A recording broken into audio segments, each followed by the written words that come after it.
Need to disappear, Alan, permanently. The lake house is remote enough. Nobody checks that road until Memorial Day weekend. By then, there won't be anything left to find. That was my daughter's voice. I recognized the way she dropped her consonants when she was being cold and deliberate, a habit she'd had since she was 15, and that was my son-in-law's voice responding, "What about the insulin? If we adjust the dose right before—" I stopped the recording. The courtroom was so quiet I could hear the ventilation system humming overhead. My daughter, Renee, sat at the defense table with her hands folded in her lap, looking at a point somewhere past the judge's left shoulder. My son-in-law, Curtis, had his jaw clenched so tight I could see the muscle working from where I sat. Their attorney, a man named Pollard, had arranged his face into something carefully neutral. The prosecutor, a woman named Vasquez, let the silence sit for a full 10 seconds before she spoke. "Ladies and gentlemen," she said, "what you just heard was recorded in the kitchen of Alan Mercer's home in Asheville, North Carolina, on the evening of February 4th. Mr. Mercer is 68 years old. He is a retired forensic accountant with 31 years at the IRS Criminal Investigation Division, and the two people on that recording, planning to leave him to die at a frozen lake house, are his daughter and son-in-law." Renee finally blinked. That was the only reaction she allowed herself. I'd raised her better than that. I used to think I had anyway. I need to back up. Because the recording didn't come first. It came after 18 months of watching, waiting, and trying very hard to convince myself I was wrong about my own child. My wife, Carol, passed away 4 years ago. Pancreatic cancer diagnosed in October, gone by February.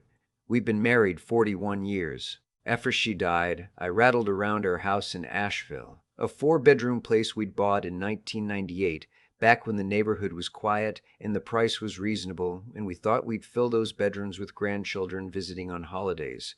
The grandchildren came eventually. Renee's 2 kids, Owen and Lily, who were 10 and 7 when Carol passed. I loved having them there. I started cooking Sunday dinners again, just to have a reason to set the table for more than one.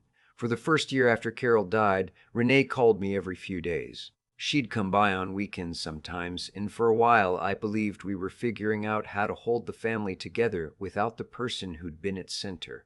Then she met Curtis. Renee was 38, divorced from her first husband for 2 years, working as a marketing manager for a hotel group downtown.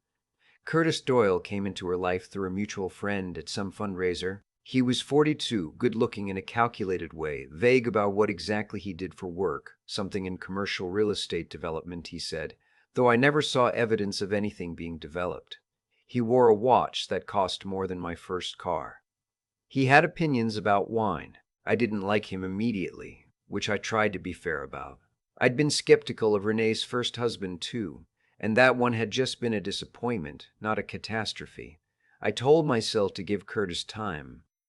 But the things I noticed were small at first, and then they weren't. He started joining Renee on the weekend visits, which was fine. Then the visits got shorter and the conversations got steered gently, consistently toward the house, the neighborhood values, the inheritance situation now that Carol was gone. Curtis would ask questions that seemed casual, the way a realtor asks casual questions. "Have you ever thought about downsizing? Place like this must be a lot to maintain. What's the HOA situation? Have you had it appraised recently?" I'd worked financial crime for 3 decades. I knew a fishing expedition when I was in one. I didn't say anything. Not yet. I just started paying closer attention. In the spring of the second year, Renee asked me to add her to my bank account. "Just as a safety measure, Dad, in case something happens to you and we need access quickly." I told her I'd think about it. A few weeks later, she brought it up again, framed differently. Something about a friend whose father had a stroke and how the family had been locked out of everything. I said I'd look into setting something up properly with my attorney. She seemed annoyed in a way she tried to hide. I called my attorney, a man named Stuart Graves, who'd handled Carol's estate, the next morning. I didn't add Renee to the account. By fall of that year, Curtis was pushing hard for me to invest in one of his development projects. A mixed-use property in Greenville, he said. Ground floor opportunity, strong projected returns, the kind of deal that doesn't stay open. I asked for the offering documents. He gave me a prospectus that looked professionally printed but had inconsistencies in the financial projections that would have made any first-year analyst nervous. I declined. He took it personally in a way he didn't quite succeed at hiding. That winter, I noticed my credit card statement had two charges I didn't recognize: a hotel in Charlotte, a restaurant I'd never heard of.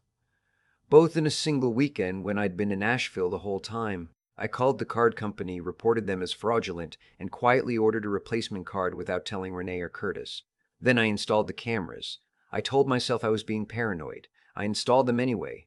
Two inside, one covering the back entry, one at the detached garage. A friend from my IRS days had done similar work, and he walked me through the setup over the phone. Motion activated, cloud backup, the footage accessible from my phone anywhere I had a signal.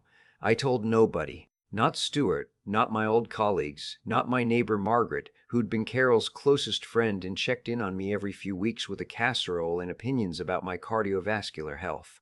I went about my life, cooked Sunday dinners, drove Owen and Lily to their soccer games when Renee asked, did my taxes, played poker on Tuesday nights with four men I'd known since the 90s, and I watched the footage.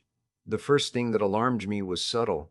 Curtis, alone in my study while Renee was in the kitchen and I was supposedly napping, going through the filing cabinet, carefully, methodically, replacing everything exactly as he'd found it.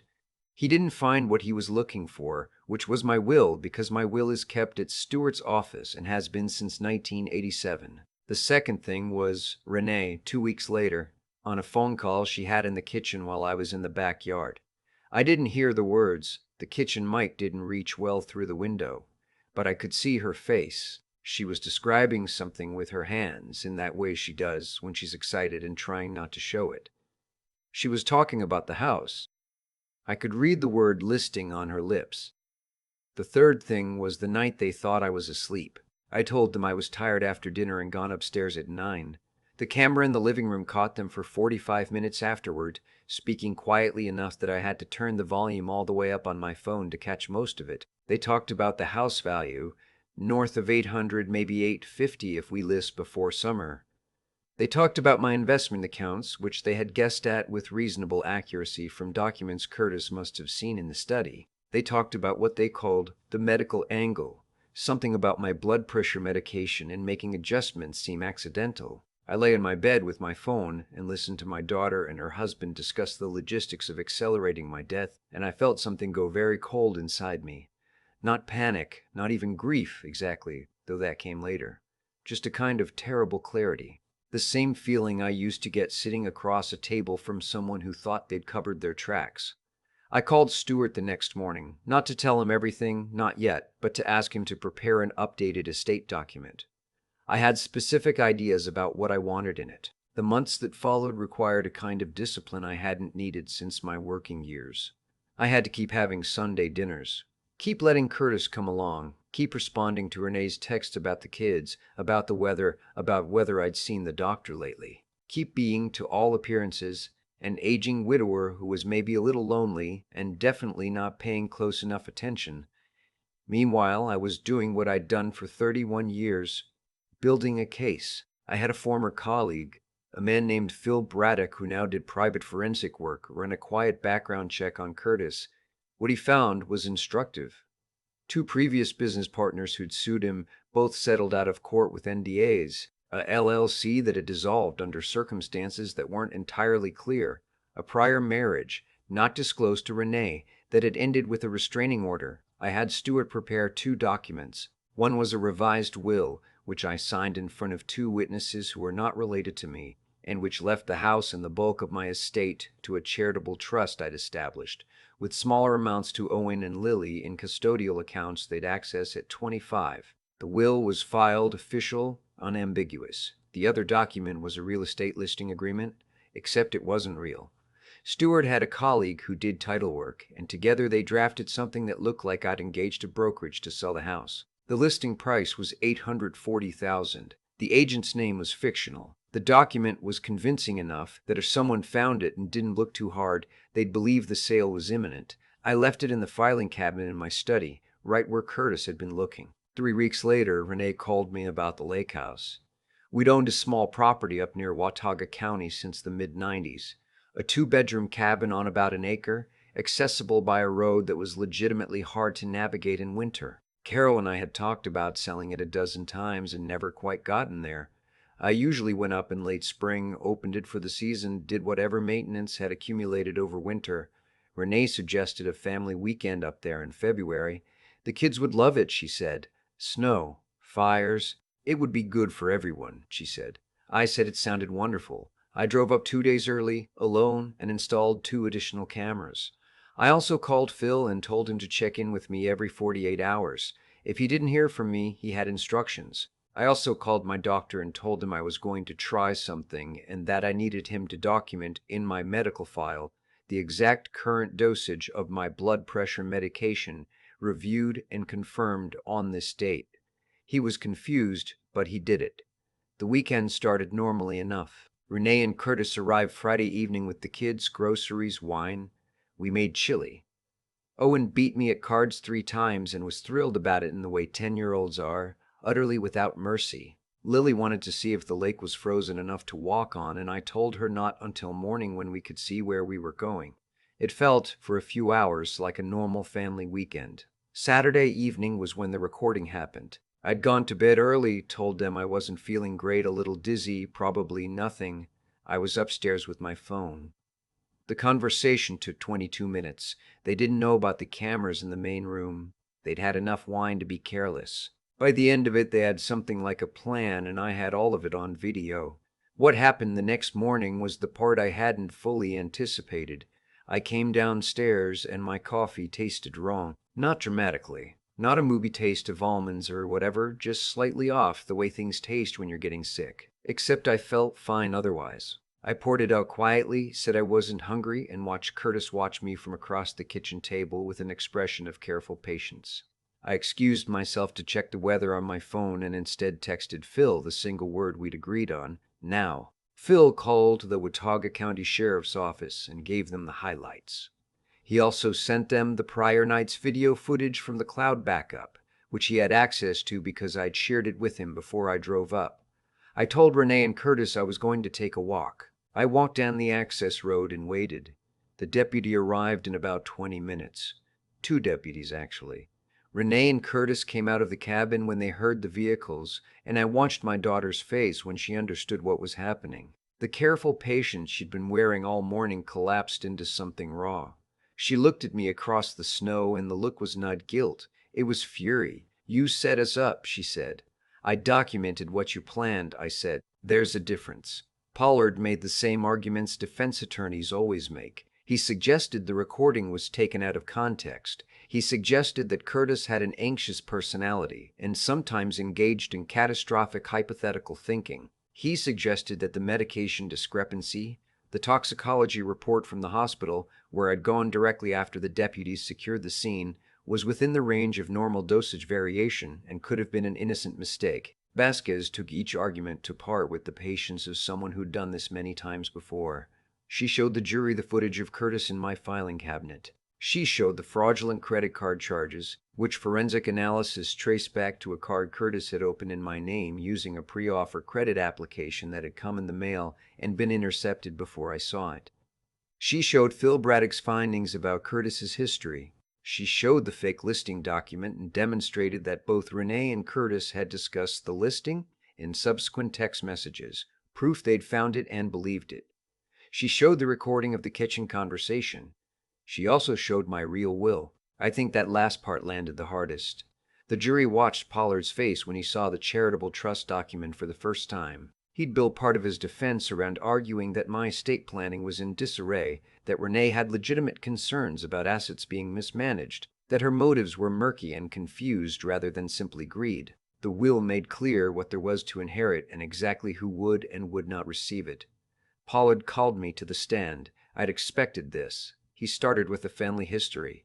Carol's death, Renee's divorce, the long period of adjustment. He tried to establish that I was an isolated, grieving man who'd become paranoid and had constructed a persecution narrative around a daughter who genuinely cared about him. I let him make the argument. Then I answered.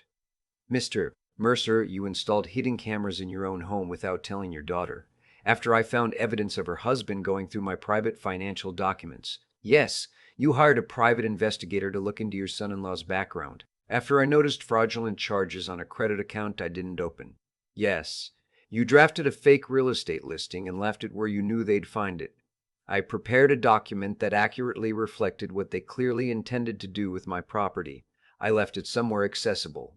Yes. Isn't it true that you orchestrated every element of the situation?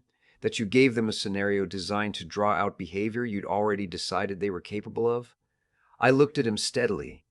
I gave them choices, I said. Every step of this they chose.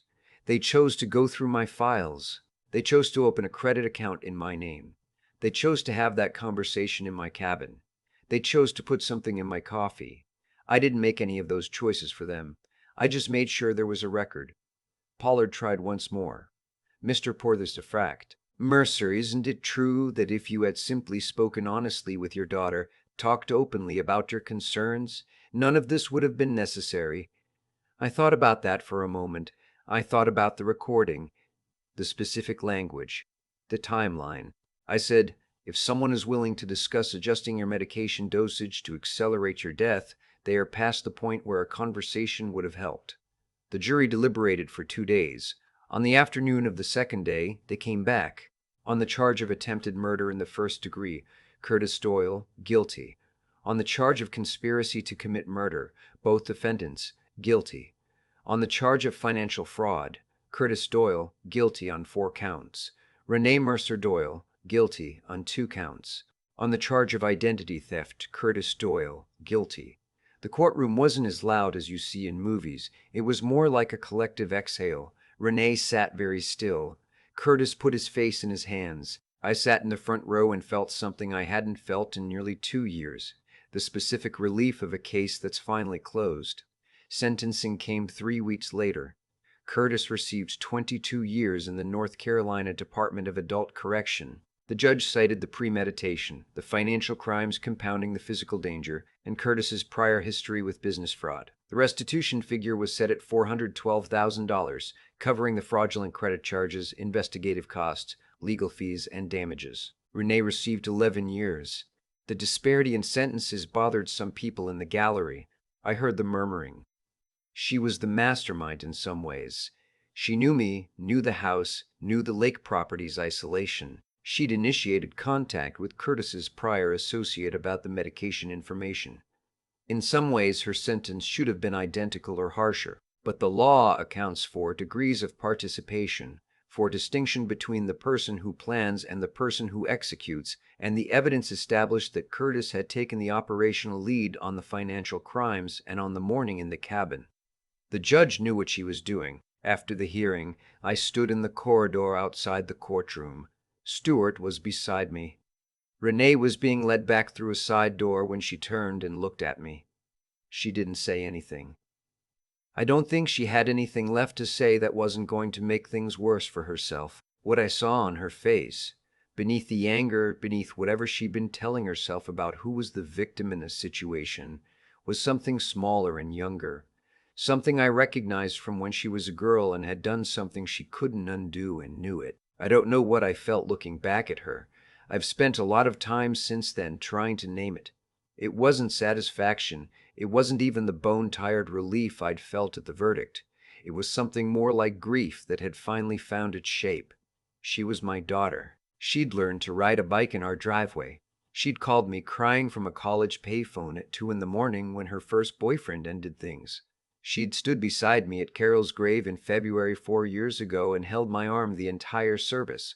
That person existed. She was real. The person who'd sat in my cabin and talked about the road to the lake house and the timing of spring. That person was also real. I don't know how you hold both of those things. I'm still working on it. Owen and Lily went to live with Renee's ex-husband, their father, who had remarried and had a stable home in Raleigh. I'd had limited contact with him over the years, but he handled it with more grace than I had any right to expect. He brought the kids to Asheville twice over the following months so they could see me. Owen didn't talk much. Lily asked me once, very directly the way 7-year-olds ask things, "Did you know Mommy was going to get in trouble?" I told her I knew something was wrong, and I tried to stop it the right way. She thought about that for a while and then asked if we could make grilled cheese, so we make grilled cheese. I'm keeping a fund for both of them. Not accessible until they're 25, as I'd originally planned. By then they'll be old enough to ask whatever questions they have, and I'll answer them. The house sold 8 months after the trial, 820,000 to a family from Charlotte with 3 teenagers and a dog that immediately dug up part of the front yard during the walkthrough. I signed the papers at Stewart's office and didn't feel much of anything about it, which is how I knew it was the right time. I moved to a smaller place in Hendersonville, a one-story ranch, 1,800 square feet, a covered porch that faces west. I can see the ridgeline from the porch chair. Most evenings I'm out there with coffee and whatever book I'm in the middle of. The pace of it took some getting used to. I'd spent so many months running a long, careful operation that stillness felt strange at first, suspicious, like waiting for something to go wrong. Nothing went wrong. The money from the house sale went 4 ways. 200,000 to a regional elder abuse prevention organization that works with law enforcement and adult protective services across western North Carolina. 150,000 to a legal aid organization that helps seniors with estate planning who can't afford private attorneys. Because I know firsthand that an updated, properly filed will is the single most effective protection an older person can have, and not everyone has the means to set one up correctly. 100,000 into the custodial accounts for Owen and Lily, split evenly, the rest into my own retirement because I am 68 years old and I spent 2 years being someone's target, and I intend to have a peaceful remainder. Phil Braddock called me a few weeks after I'd settled into the new place. Just checking in, he said. Then, I have to tell you, in 20 years of this work, I've seen a lot of setups. Yours was the cleanest I've ever come across. I told him I'd had a long career to learn from. Stewart has been after me to write something about the estate planning angle. Not the whole story, the legal parts. What signs to watch for. What documents actually protect you versus what people assume will protect them. How to set up a will that can't be quietly contested or rerouted. He thinks there's a real need for it, especially for widowers and widows in that first few years after a spouse passes, when they're grieving and tired, and sometimes too willing to trust people who are good at appearing trustworthy. He might be right. I've been thinking about it. For now, I'm content with the porch and the ridgeline and the coffee. My neighbor on the left has a garden that overproduces tomatoes every August and leaves bags on porches up and down the street without knocking, which I find deeply civilized. My neighbor on the right has a rescue hound that has decided I'm his alternate person and sometimes sits at my feet when I'm outside, which I don't mind at all. Tuesday nights, I still play poker. Different players now. A group that meets at the Elks Lodge down the road, but the same game, the same mathematics of patience and information management and knowing when to show your hand. I am not a man who cries easily. Ask anyone who knew me during my working years. But there was one morning, about 6 weeks after I moved to Hendersonville, when I was sitting on the porch with my coffee and the light was coming through the ridge, in that particular way it does in October, orange and low and long, and Carol would have loved it so completely. And I sat there for a long time just missing her. She would have known what to do with all of this. She was better than I am at holding painful things and not letting them harden into something worse. I'm trying to learn that, a little late. I thought about Renee, about who she was at 7, at 17, at 30, at the end. I thought about the choices she made and the person she made them with, and the long chain of small decisions that had led to a cabin in Watauga County in February. And I thought about Owen asking me to teach him chess last summer. He's a serious kid, methodical, takes his time before he moves. He's got a gift for it. I beat him the first 3 times. By the 4th game, he'd started thinking 2 moves ahead. I told him that was the whole thing, right there. That's the whole game. You think 1 move ahead, you're reacting. You think 2 moves ahead, you're playing. You think 3 moves ahead, you start to see the shape of what's coming before it arrives. He beat me 2 games later. I let him sit with the win for a moment before I told him I'd seen it coming 4 moves out and had decided to let it happen. He looked at me and said, "Did you, though?" I told him yes. He didn't believe me. That was fine. Some things you don't need to prove, you just need to know them yourself. People ask me sometimes, not directly but around the edges, the way people do when they're not sure they have the right to ask, whether I regret how I handled it. Whether I could have just talked to Renee, sat her down, said what I suspected out loud, and given her a chance to stop. I've thought about that more than I expected to. I'm not someone who second guesses himself easily. 31 years of building cases teaches you to trust the evidence over the feeling, and the evidence was clear long before that February weekend. But I think about it anyway, the way you think about a road you didn't take.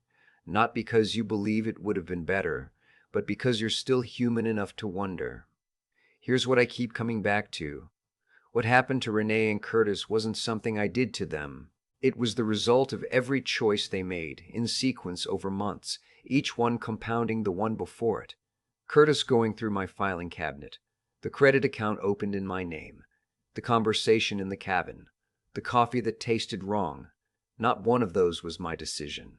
I just made sure that when those decisions added up to something criminal, there was a record of it that couldn't be explained away. That's the thing about choices. They have weight. They accumulate. Most people don't feel that weight while they're making the choice. They feel it later, all at once, when the accumulation becomes something they can't walk back from. Renee and Curtis thought they were being clever. They thought they'd mapped every variable. What they hadn't mapped was the one person in the room who'd spent a career watching people exactly like them convince themselves they were smarter than the system. I'm not telling this story to congratulate myself. I'm telling it because I think a lot of people reading it or watching it or hearing it are somewhere in the middle of something similar. Maybe not this extreme. Maybe it's a sibling quietly redirecting a parent's finances. Maybe it's a spouse whose questions about the estate feel a little too specific. Maybe it's just a feeling you can't quite name. The sense that someone you trusted has started looking at you like an asset instead of a person. Trust that feeling. Document what you can. Get your legal documents in order. Not because you're being paranoid, but because a properly filed, properly witnessed will is the single most effective thing an older adult can do to protect themselves. I knew this because of my career. Most people don't have that background, which is exactly why people like Curtis find them easier targets. And if you're raising children or grandchildren, or anyone young enough to still be learning what kind of person they want to be, teach them that patience and decency are not weaknesses. They're the long game. Owen is 12 now. He's already learning to think 3 moves ahead on a chessboard, and I'm watching him figure out slowly that the point of thinking ahead isn't to win at any cost. The point is to understand the whole shape of a situation before you act in it. That's what Renee and Curtis never understood. They saw the house, the accounts, the aging widower rattling around alone, and they saw a short path to what they wanted. They didn't see the shape of the whole thing. They didn't see the shape of the whole thing. They didn't see me. I'm 68 years old. I live on a porch in Hendersonville with a borrowed dog at my feet and a ridgeline I never get tired of looking at. I miss Carol every single day. I carry something complicated about my daughter that I don't think will ever fully resolve. But I'm here. I made sure of that, and so far, that's been enough.